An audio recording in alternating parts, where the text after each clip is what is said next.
So hi everyone, it is your weekly update. Puppies are 4 weeks old now.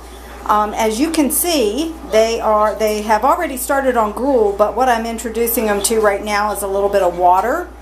They're not nursing as much, and so normally when they're nursing I don't need to supplement with water, but once they got the gruel they tend to just not nurse as much. So this is their first time getting water.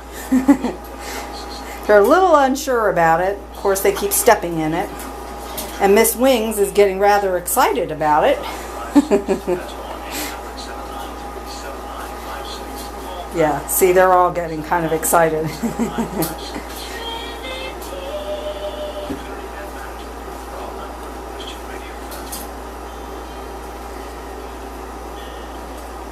Let me get Pork Chop out of the middle of the bowl. Pork Chop, you're not supposed to be in the bowl, honey. There you go.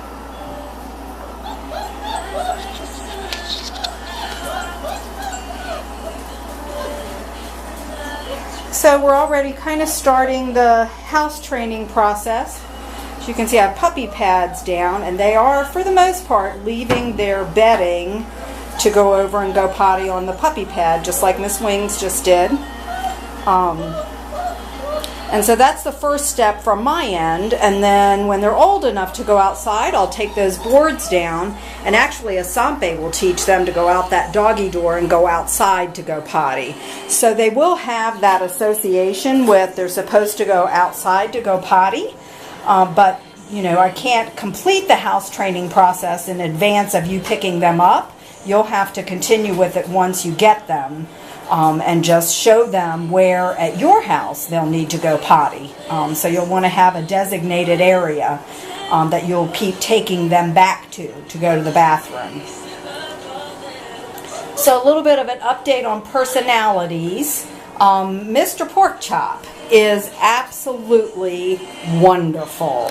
His demanding behavior has really subsided.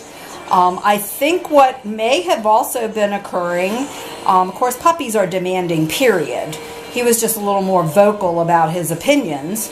But what I also think was happening is that Asanpi was nursing them less because they were starting to get teeth, and I think he was just ready for gruel. So shortly after the last video I introduced some gruel to them, and really shortly after that he just kind of is so easygoing and laid back and little Mr. Wonderful, so no worries there.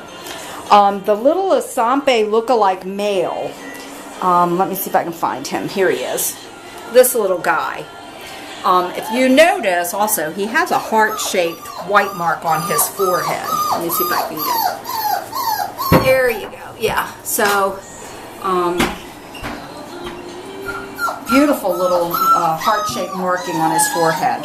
What I have noticed about him so far, when the puppies are playing, and of course they will switch off with their dominating roles at this point because they're learning social hierarchy. So they will all play dominantly from time to time. Here, one of the gentlest is actually kind of on top of Wings, and so they'll do that intermittently. So when you see that, don't really think anything of it. That's part of their social development.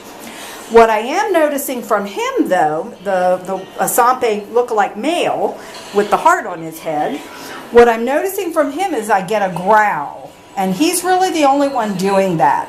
So, I mean, I've known pretty much for about a week and a half now that he tended to be more of a leader. So I think that's going to be pretty accurate for him. I don't know that he's going to have any kind of real dominance issues, you know, as you would think of dominance. But he definitely is going to be a leader, and he definitely corrects the other members of the pack. If they're doing something or if they're bothering him and he doesn't want to be bothered, you know, he's pretty quick to kind of correct them and tell them to knock it off. So that is what I can tell you about his personality. Other than that, really no change. The other ones really are just, I mean, everybody is really pretty laid back. I think, if anything, the little dark masked female still is one of the gentlest, and she tends to be a bit of a mama's girl. which really doesn't mean anything. It's just an observation. She usually, if Asanpe's laying in here, in this part with them, she usually will cuddle up with Asanpi even if she's not nursing. So definitely affectionate. But then again, really all of them are. I get that from all of them. So what else can I tell you? Here we go. Now that is actually puppy social development that was happening right there on camera, and that's Miss Wings that was doing that. And again, she's one of the more docile, but they're learning what it's like to be in a pack, and so that doesn't indicate that she's going to be a dominant dog. Quite the contrary, actually. She's usually pretty laid back and quiet. But in that instance, she asserted herself. So that's just part of their development. This little guy, I don't know if you can tell in this lighting, but he's actually got some light reddish spots that are starting to show up on him. So he actually is turning out also to be a calico male. So he's a calico. Miss Wings is a calico because that one dark spot on her rear. And then this little guy is a calico. And his dark spots are actually turning a little more gray than they were brown. So we'll see where that kind of ends up. As far as coats, as far as I can tell, it looks like probably all of them are going to be longer haired. Clearly this little guy, I mean, you can see his hair versus that coat. So it's still hard to tell with the other ones. His coat just came in pretty early. But I think that they are probably all going to have long hair except perhaps the two solid brown ones. They may tend to be shorter hair, but we'll know more in a couple of weeks. Eye color, I'm not even going to really comment on. They're changing. Some of them already have two brown eyes. A couple of them have blue eyes, but I don't expect them to stay blue because there's not real strong blue-eyed genes in this litter. There is blue-eyed genes in it, so it's possible that one of them could have blue eyes or one blue eye, but it's not likely. What typically will happen, what I expect to happen with these guys is that the blue-eyed puppies will turn green and then on to amber colored, which is what Icimani's eye color is. Asanpi does have a very rare green eye color. I don't expect her to pass that on, but you know, she could surprise me. But as a puppy, her eyes literally look like kind of speckled Easter eggs. They had blue and green and amber, and they just kind of ended up at a green color. So that's what I can tell you about eye color. As you can see, they do still nurse, just not as much, so I am kind of supplementing a little bit. But guys, this is just a really social, friendly, sweet pack of little dogs. Even the ones that I've commented on, like the Asanpi look-alike, I mean, her tendency to kind of growl a little bit when she's asserting herself, I mean, that doesn't necessarily mean anything at this age. But again, I'm just, you know, noting observations as I share videos with you. And like I said, you know, Pork Chop, you know, he will always tend to, I think, be vocal about when he is in need of something. He'll let you know. I personally don't think that's a bad thing. I think that's a good thing. And what I think I was seeing earlier with him, the demanding behavior was just he was not completely satiated because he was ready to be switched to gruel a little earlier than the other ones were.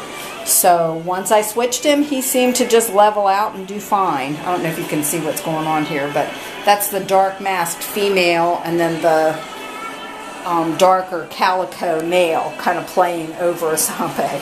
And of course he's... Here comes this little guy.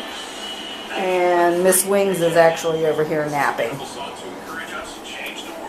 So guys, that's it. They are playing with toys when I can get Asanpi out of the room. When I put toys in with any litter of puppies, if the dam is around, they always take off with them and take them outside. So I don't know exactly what that is, other than they're not sure they want their puppies playing with toys yet, I guess. I don't know. But they do play with them. They certainly like chewing on things. So for toys, I've had some questions posed to me about what kind of toys to be getting. You're going to want the puppies to have something they can chew on, something they can carry around, and then something they can play with, like a ball or something like that. So those would be the 3 basic types of toys. Be careful about stuffed animals because it won't be long before they're tearing them up and eating the stuffing. So, you know, if you want to have one that is, you know, for the first couple of weeks that they can kind of cuddle up with, that's fine. But personally, I like the Skinnies toys, which is the stuffing-less toys. That's something that they can carry around also. Then they do have some puppy teething rings that are good for them. I think I've got some of their toys out here that I use. So I'll show you what I have. Oops, dropped one. So here's the toys I'm using right now for them. Hang on guys, I dropped one. So this is a softer teething puppy toy. Got to be careful with this because they actually, once their teeth get a little stronger, they can actually start tearing that up into pieces. So I always watch, and when they start getting to that stage, I remove it from the pin. Then this is a puppy-sized chew. This is a softer section in the middle, and then these are harder. It's like a nylabone type thing. Here's a puppy teething ring. It's just a plastic. But they can also carry it around, so they really like that toy as well. And then here's a plastic ball that also squeaks. They just haven't gotten it to squeak yet because they're not strong enough. And then just this little plastic ring that they can kind of lay and chew on. So that gives you an example of the kind of toys that I introduced to them early on. But, oops, hang on guys. Sorry about that, I was dropping toys. There we go. There we go. So everybody is doing fine here. Next weekend, we'll actually start the puppy selection process. So I will be very busy with that. I'm not sure if I'll get the 5-week video out before I do all the individual shots and start the temperament testing. But part of the puppy selection process is I'll take individual shots of each of the puppies, and I'll get a side shot and a face shot. Now, of course, you know, they're pretty squirmy at that age, so I'm afraid, and I'm no photographer, as you may have already guessed. So I'm afraid my shots, you know, are, they're okay. It gives you an idea, but you can always go back and look at the other videos and kind of compare. And then I will be contacting each family in order, and we'll work together at picking the puppy that's going to be best for your home. In the meanwhile, if you guys have any questions or any comments, you know where to find me. Just send me an email. So that's it from us this week, guys. Everybody's doing terrific, so we will see you next week. Thanks, everyone. Bye.